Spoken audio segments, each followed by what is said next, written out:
بسم اللہ الرحمن الرحیم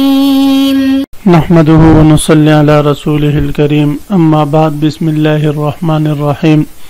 عزیز طلبہ، آج ہم کنز الدقائق حصے دوم سبق نمبر 235 شروع کر رہے ہیں۔ اس سبق میں ہم کتاب الشفا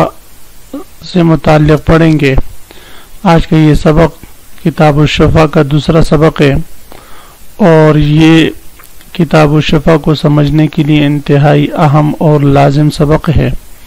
اس لیے کہ ابتدائی باتیں چل رہی ہیں۔ اگر اس کو ہم نے غور سے سنا سمجھا تو پوری کتاب الشفا کا سمجھنا انشاءاللہ آسان ہوگا۔ تو عزیز طلبہ، آج کے سبق میں ہم جو اہم باتیں پڑھیں گے، شفیع پر طلب شفا کا لازم ہونا، یعنی شفیع کو جب پتہ چلے کہ فلاں نے میرے گھر کے پاس یا میری زمین کے ساتھ جو زمین ہے وہ بیچی ہے، تو اب اس کو اس بیچنے پر شفع کا حق حاصل ہے، تو اس کو فوراً طلب شفا کرنا چاہیے۔ تو طلب کی فقہا رحمہم اللہ تعالی نے 3 قسمیں ذکر کی ہے۔ الطلبات الثلاثہ، یعنی 3 قسم کے طلب ہیں۔ پہلی قسم ہے طلب المواسبہ، طلب مواسبہ۔ طلب مواسبہ کا مطلب یہ کہ جیسے اس کو پتہ چلے کہ بے ہوئی ہے تو اسی مجلس میں وہ فوراً کہے کہ شفاعتو یا اشفاعو، کہ میں نے شفا کیا یا میں شفا کروں گا۔ پھر اس کے بعد دوسرے نمبر پر ہے طلب الاشہاد۔ جب فوراً مجلس میں اس نے طلب مواسبت کر لی تو اس کے بعد طلب الاشہاد ہے۔ طلب الاشہاد کا مطلب یہ ہوتا ہے کہ پھر یہ مشتری کے پاس چلے جائے، اگر مشتری نے وہ زمین قبضہ کی ہو، یا بائی کے پاس چلا جائے، یا اس زمین کے پاس جا کر 2 بندوں کو گواہ بنا لے کہ یہ زمین فلاں بندے نے بیچی ہے فلاں پر اور میں اس کا شفیع ہوں، میں شفا طلب کرتا ہوں، تم اس پر گواہ رہو۔ اور تیسرے نمبر ہے طلب الخصومہ۔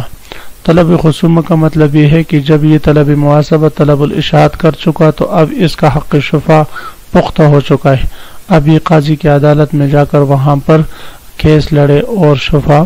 ان کا حق جو ہے وہ اپنے نام کر لیں، اور یہ زمین یہ اس مشتری سے لے کر خود اس کا مالک بن سکتا ہے۔ تو یہ 3 قسم کے طلب ہیں، تو یہ شفیع پر لازم ہے، اس کے بغیر طلب شفا کا حق اس کا ساقط ہو جاتا ہے۔ بتواتی کتاب کی طرف سب سے پہلے ہم عبارت پڑھتے ہیں: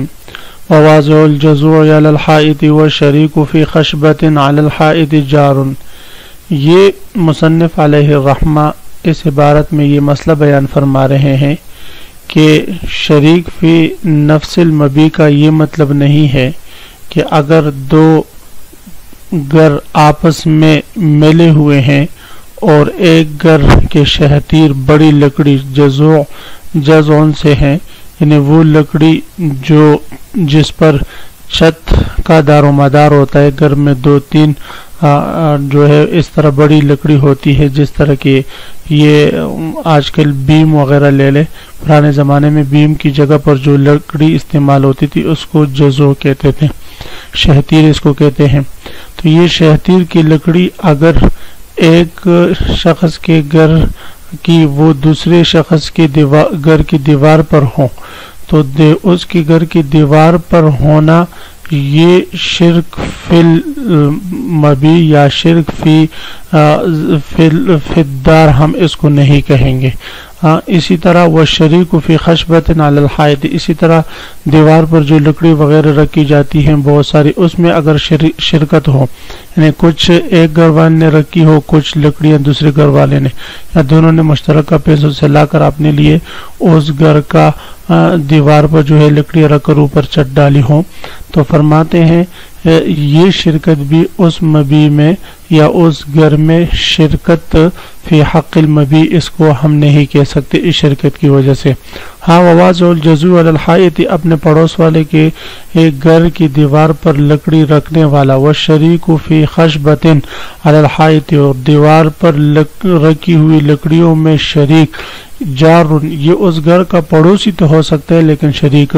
نہیں ہو سکتا، بلکہ شریک کے لیے ضروری ہے کہ اس گھر کا ایک کمرہ یا دو کمرے اس کے نام پر ہو، اور یہ اس کے زمین یعنی پلاٹ اور عمارت میں شریک ہو۔ اس کو شریک فی نفس المبیع کہتے ہیں، اس کو نہیں کہتے۔ صرف لکڑیوں سے شرکت فی الدار ثابت نہیں ہوتی۔ علی عدد الرؤوس بالبیع، علی عدد الرؤوس کا تعلق عزیز طلبہ وتجب سے ہے، وتجب للخلیط وتجب علی عدد الرؤوس بالبیع۔ اس عبارت میں یہ مسئلہ بیان ہو رہا ہے کہ اگر شریک فی نفس المبیع 3-4 آدمی ہوں، مثلا ایک 6 کمرے کا گھر ہے، 6 کمروں کے گھر میں ایک کمرے میں زید کی ملکیت ہے، اور 2 کمروں میں عامر کی ملکیت ہے، اور 3 کمروں میں بکر کی ملکیت ہے۔ تو اب اگر یہ عامر زید اپنا ایک کمرہ بیچنا چاہے تو اب عامر کی ملکیت 3 کمروں میں ہے، اور عامر کی ملکیت 2 کمروں میں ہے، اور بکر کی ملکیت 3 کمروں میں ہے، تو ان کو زید کا ایک کمرہ نصف ملے گا یا اثلاثاً ملے گا، یعنی 3 ثلث۔ اگر ہم زمین کے حصوں کو دیکھیں، کمروں کی زیادتی کو دیکھیں تو 3 کمرے بکر کے ہیں، لہذا اس کو اس ایک کمرے کا 3 ثلث ملنا چاہیے، اور 2 کمرے جو ہے وہ بکر کی عامر کی ملکیت ہے، لہذا اس کو 2 ثلث ملنے چاہیے۔ لیکن یہ علی عدد الحصص نہیں تقسیم ہوگا، بلکہ اس کی یہ تقسیم علی عدد الرؤوس ہوگی، لہذا عامر اور بکر دونوں میں یہ کمرہ نصف تقسیم ہوگا۔ تو یہ فرماتے وتجب علی عدد الرؤوس بالبیع، تو فرماتے ہیں کہ شفع واجب ہوگا علی عدد الرؤوس، ثابت ہوگا علی عدد الرؤوس، جتنے شفیع مشترک ہے فی نفس المبیع ان کے سروں پر یہ تقسیم ہوگا۔ اگر 3 ہے تو 3 حصوں میں تقسیم کریں گے، 4 ہے تو 4 حصوں میں تقسیم کریں گے۔ امام شافعی رحمہ اللہ تعالیٰ کے ہاں اس زمین کے حصص کے مطابق تقسیم ہوگا، لیکن مفتہ بہ قول امام ابو حنیفہ رحمہ اللہ تعالیٰ کا ہے۔ بالبیع اس کا تعلق بھی وتجب سے ہے، وتجب بالبیع، اور اسی طرح شفع ثابت ہوتا ہے بے سے، یعنی جب تک شریک فی نفس المبیع اپنا وہ گھر اپنا وہ زمین بیچتا نہیں ہے، بیچنے سے پہلے شفیع کو شفع کا حق حاصل نہیں ہوتا۔ وتستقر بالاشہار، جب وہ بیچ دیں تو بیچنے کے بعد شفع کا حق برقرار رہتا ہے اور اس کو تقویت ملتی ہے بالاشہاد، گواہ بنانے سے، یعنی جب تک شفیع اپنے طلب شفع پر گواہ نہیں بناتا اور طلب اشہاد نہیں کرتا، اس وقت تک اس کا حق شفع علی رجل طائر ہے، یعنی وہ ساقط ہو جاتے، اس لیے کہ حق شفع بہت کمزور حق ہے، اس کو تقویت دینے کے لیے، مضبوط کرنے کے لیے طلب اشہاد یہ ضروری ہے، یعنی گواہ بنانا ضروری ہے۔ وَتُمْلَكُ بِالْأَخْذِ بِالتَّرَاضِي أَوْ بِقَضَاءِ الْقَاضِي، یہاں اس عبارت میں مصنف علیہ الرحمہ یہ مسئلہ بیان فرما رہے ہیں کہ شفیع شفع کے ذریعے اس ملکیت کا مالک ہوگا بالأخذ بالتراضی، مشتری یا بائع سے باہم رضامندی کی صورت میں لے لینے سے، یعنی مشتری کہے بھئی اگر آپ لیتے ہیں تو آپ اس کے ساتھ شریک ہے، آپ کا حق بنتا ہے، لہذا اتنے پیسے میں نے دیے ہیں وہ مجھے واپس کر دو، میں آپ کو دے دوں گا، تو اس کی رضامندی سے بھی اس زمین کے یہ مالک ہو جائے گا، اور بقضاء القاضی یا قضاء قاضی سے، یعنی قاضی کے پاس جا کر طلب خصومت کرے اور وہاں پر یہ جو ہے قاضی کی عدالت میں اس زمین کی قیمت جمع کر لیں اور وہاں سے اپنے لیے یہ زمین دلوا دے، تو یہ اس سے بھی جو ہے وہ اس زمین کا مالک ہو جائے گا۔ باب طلب الشفعۃ والخصومۃ فیہا، اس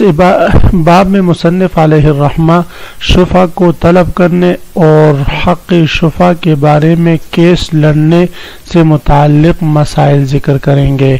تو عزیز طلبہ، میں نے بطور خلاصہ کے بتا دیا کہ اس باب کے جو جتنے بھی احکام ہیں اس میں بنیادی طور پر 3 قسم کے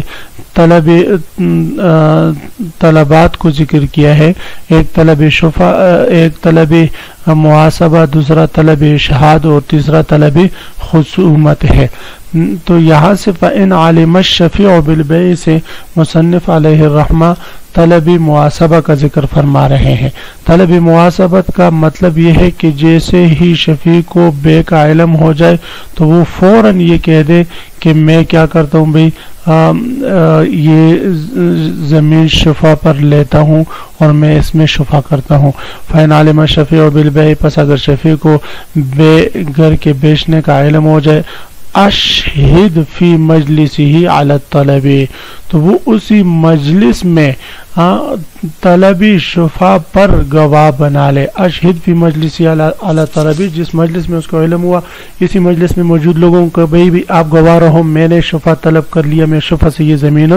لوں گا۔ ثم علی البائع یہ اس میں طلب اشہاد کا ذکر ہے۔ پھر دوسرے نمبر پر یعنی طلب محاسبت کے بعد پھر وہ جا کر بائع کے پاس کسی کو گواہ بنا دے۔ اگر بائع نے ابھی تک وہ زمین مشتری کے حوالے نہیں کی بائع کے پاس گواہوں کو لے جا کر اسے کہے بھئی آپ جو زمین نے بیچی ہے آپ نے فلاں پر تو اس کو میں شفا کے ذریعے لوں گا آپ فلاں پر نہیں بیچ سکتے یہ دو بندے گواہ ہیں اس کو طلب اشہاد کہتے ہیں۔ لیکن یہ بائع کے پاس گواہ اس صورت میں بنائے گا لو فی یدہ اگر مبیع بائع کی ملکیت میں ہے ابھی تک اس کی ملکیت سے نکلی نہ ہو۔ او علی المشتری اگر مشتری نے قبضہ کر لیا ہے تو پھر یہ گواہ مشتری کے پاس جا کر بنائے کہ بھئی آپ نے جو زمین لی ہے تو وہ میں شفا کے ذریعے آپ سے لوں گا اور یہ دو میرے گواہ ہیں میں قاضی کے پاس جا کر یہ آپ سے شفا کی صورت میں لوں گا تو ان دو کو وہاں گواہ بنا لے۔ اگر یہ دونوں ہاتھ نہیں آتے کہیں موجود نہیں ہے دور ہے تو عند العقار جو زمین ہے جو زمین اس نے بیچی ہے جو اس کے گھر کے پاس ہے جس میں یہ شریک ہیں تو اس کے پاس دو بندوں کو لے جا کر وہاں گواہ بنا لے کہ بھئی تم دونوں گواہ رہو یہ زمین فلاں نے فلاں پر بیچی ہے میں اس کے شفیع ہوں میں شفا کے ذریعے یہ زمین لوں گا